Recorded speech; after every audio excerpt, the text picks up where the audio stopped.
नमस्ते मेरा हरि स्वागत छ तपाईलाई राजवंशी टेक्निकलमा। साथीहरु आजको यस भिडियोमा तपाईलाई यस्तो 10 वटा उपायहरु बताउने छु जसले गर्दा तपाईले आफ्नो मोबाइललाई शैलीसँग खुशी राख्न सक्नुहुनेछ। पहिलो रहेको छ चार्जिङमा उत्तम विधि अपनाउनुस्। साथीहरु यो चार्जिङमा उत्तम विधि के भन्दाखेरि तपाईले आफ्नो मोबाइलको चार्ज कहिले पनि 90% भन्दा माथि र 20% भन्दा कम हुन नदिनुस्। साथीहरु यही प्रसंगमा अर्को कुरा के जोड्न चाहन्छु भन्दाखेरि धेरै युट्युब साथीहरुले चाहिँ यो चार्जिङको बारेमा विभिन्न टिप्सहरु दिने गरेका छन्। आजको यस भिडियोमा म तपाईलाई कुन टिप्स भ्रम कुन टिप्स यथार्थ हो म तपाईलाई पुरा डिटेलमा जानकारी दिनेछु। पहिलो रहेको छ अरु मोबाइलको चार्जरले आफ्नो मोबाइल चार्ज नगर्नुस्। त्यसैगरी दोस्रो रहेको छ मोबाइल आंशिक रूपमा चार्ज गर्ने तर पटक पटक चार्ज गर्ने। साथीहरु यी टिप्सहरु तपाईले चार्जिङको बखत प्रयोग गर्न सक्नुहुनेछ। राम्रो कुरा हो तर यसमा कुनै सत्यता छैन, यो एउटा भ्रम हो। अब कुरा गरौँ यथार्थको।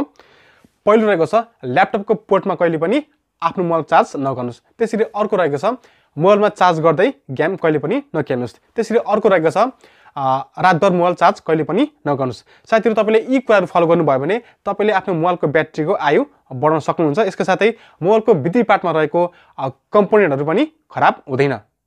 त्यसैगरी दोस्रो रहेको छ मोबाइलको हटस्पटमा ध्यान दिनुस्। यदि तपाई आफ्नो मोबाइलमा हटस्पट अन गरेर अन्य छुट्टै मोबाइलमा लामो समयसम्मको लागि इन्टरनेट चलाउनुहुन्छ भने कृपया यो बानी आजै हटाइहाल्नुस्।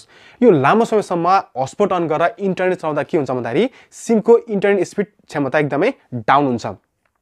तपाईले जुन मोबाइलमा हटस्पट अन गर्नु भएको छ त्यस मोबाइलको सिमबाट फेसबुक चल्छ, युट्युब चल्छ तर हेभी एप्लिकेसन चल्दैन, जस्तै ट्युबबडी। साथीहरु तपाईलाई थाहा नै होला एक युट्युबरको लागि ट्युबबडी एप्लिकेसन कति मोस्ट इम्पोर्टेन्ट छ भन्ने कुरा। साथीहरुलाई यो कुरा गफ जस्तो लाग्यो होला तर यो कुनै गफ होइन, यो एकदमै रियालिटी हो। यसमा मेरो पर्सनल एक्सपिरियन्स रहेको छ। विश्वास लाग्दैन भने तपाई एकचोटी आफै ट्राई गर्न सक्नुहुनेछ। म तपाईलाई एउटा कुरा नटाटिकन भन्छु, मैले अहिलेसम्म एनसेलको सिम 3 वटा बिगारिसकेको छु यो हटस्पट अन गरेर। सो साथीहरु यदि तपाईलाई हटस्पट अन गर्नुपर्ने बाध्यता छ भने कृपया 2 देखि 3 मिनेटसम्म मात्र हटस्पट अन गरेर राख्नुस्। त्यसैगरी तेस्रो रहेको छ मोबाइलमा भएको एप्लिकेसनलाई चाहिँ नियमित अपडेट गराउनुस्। साथीहरु मोबाइलको अपरेटिङ सिस्टम र थर्ड पार्टी एप्लिकेसनलाई चाहिँ नियमित अपडेट गरिरहँदा चाहिँ मोबाइलको आयु बढाउन सकिन्छ। यसका साथै मोबाइलमा भएको कमी कमजोरीलाई हटाउनको साथै सुरक्षा जोखिमबाट पनि बचाउन सकिन्छ। त्यसैगरी चौथो रहेको छ मोबाइलको स्टोरेजमा ध्यान दिनुस्। साथीहरु यदि तपाई आफ्नो मोबाइललाई खुशी बनाउन चाहनुहुन्छ भने तपाईले आफ्नो मोबाइलको स्टोरेजमा ध्यान दिनै पर्छ। जति धेरै मोबाइलको स्टोरेज फुल हुँदै जान्छ त्यति नै मोबाइल स्लो हुने चान्स एकदमै हाई हुन्छ। सो साथीहरु आफ्नो मोबाइलमा भएको अनावश्यक एप्लिकेसन, भिडियो, फोटोलाई चाहिँ डिलिट गर्न सक्नुहुनेछ। त्यसैगरी पाँचौं रहेको छ मोबाइललाई 10 मिनेटको लागि स्विच अफ गरेर छोड्दिनुस्। साथीहरु यदि तपाई 2-3 हप्तामा एकचोटी चाहिँ 10 मिनेटको लागि मोबाइललाई स्विच अफ गरेर छोड्नुहुन्छ भने एकदमै राम्रो हुन्छ। यसो गर्दा के हुन्छ भन्दाखेरि मोबाइलले दिने परफर्मेन्स एकदमै राम्रो हुन्छ र मोबाइल स्मुथली चल्छ र कुनै पनि किसिमको ह्याङ हुने समस्या आउँदैन।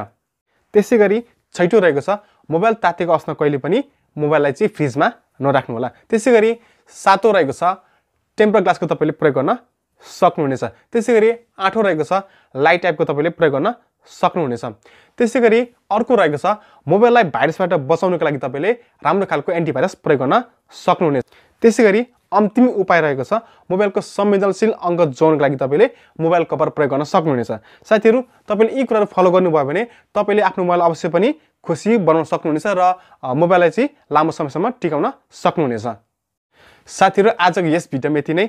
हजुरलाई यो भिडियो कस्तो लाग्यो तल कमेन्टमा गरेर भन्न सक्नुहुनेछ।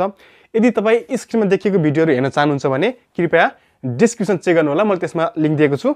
यति भन्दै हस्त धन्यवाद, नमस्ते।